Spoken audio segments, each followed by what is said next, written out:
Roger Federer first won the Australian Open in 2004. Roger Federer remains as determined as ever for success on the highest stages, but with further history on the line, the Swiss great appears relaxed by the opportunity in front of him at the Australian Open.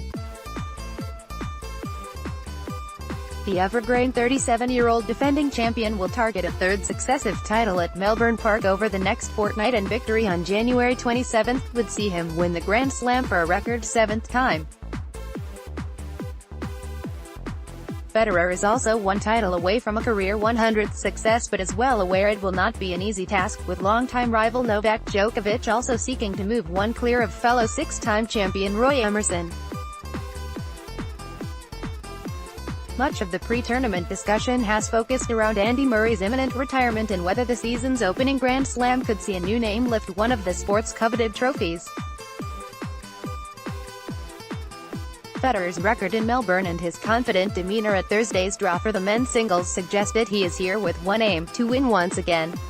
Roger Federer, on prospect of winning his 100th career title, 99 titles, is already an incredible number. Federer said, "I could live happily ever after with 99 too, but if you are so close to knowing I am going to be playing this season, one will give it a go.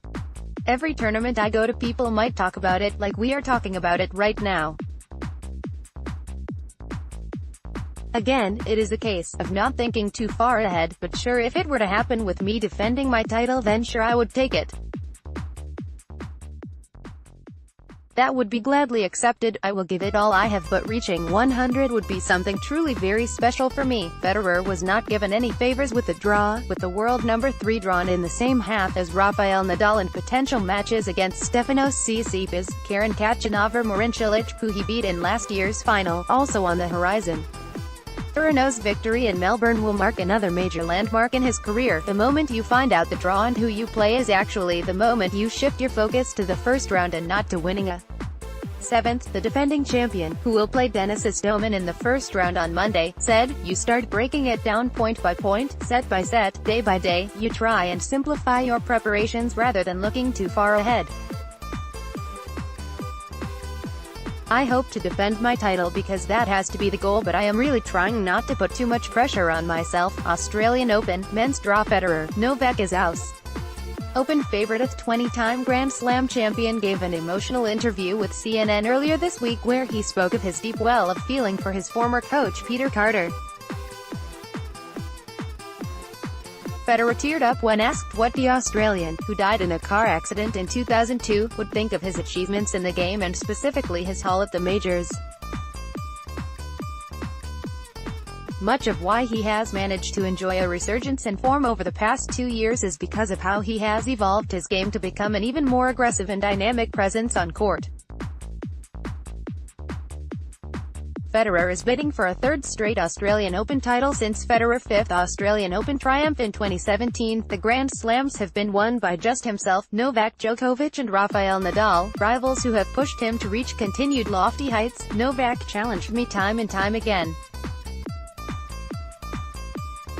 I played him in his absolute prime when he was virtually unbeatable," he added. "It was important not to get frustrated by it and that it was just maybe a moment in time.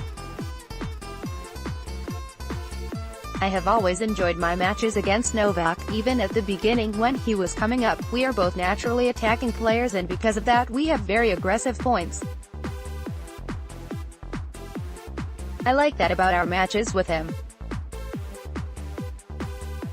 Federer says Novak Djokovic, who he played alongside at last year's Laver Cup, has helped push him become the player he is. "No doubt about it, he is one of those players, next to Rafael, Nadal, Leighton Hewitt and others, that have really made me rethink my game sometimes. I have always wanted to play more attacking tennis. The racket switch is one that allowed me to be more aggressive on the backhand side. That is what maybe won me the Australian Open 2 years ago against Rafa.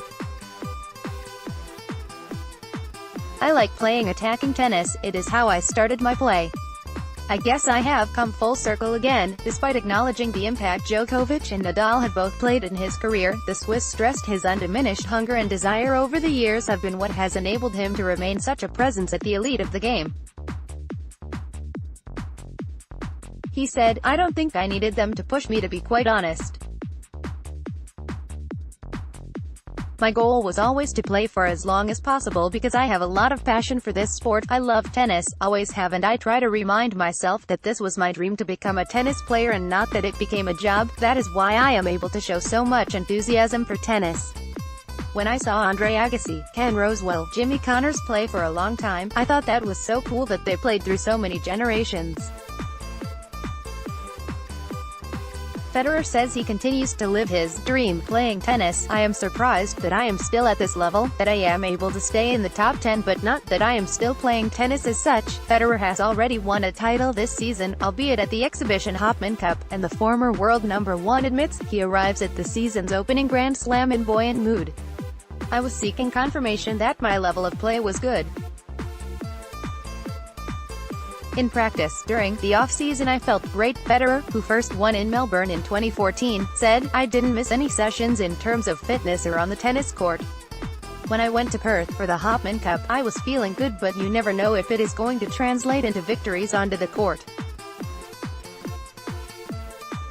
Federer and Belinda Bencic defended their Hopman Cup title last week. I played great in singles and in mixed.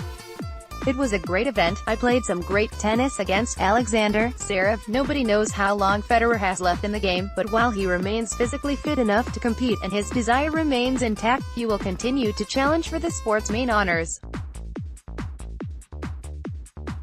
Even with Djokovic and Nadal still formidable opponents and the growing emerging talent making their mark, it should be no shock for Federer to lift the Norman Brooks Trophy on Arthur Ashe Stadium later this month.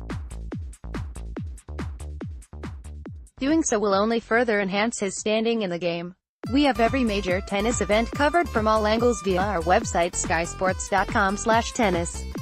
On the move, head to our app for mobile devices and iPad, or follow our Twitter account at Sky Sports Tennis to join in the conversation.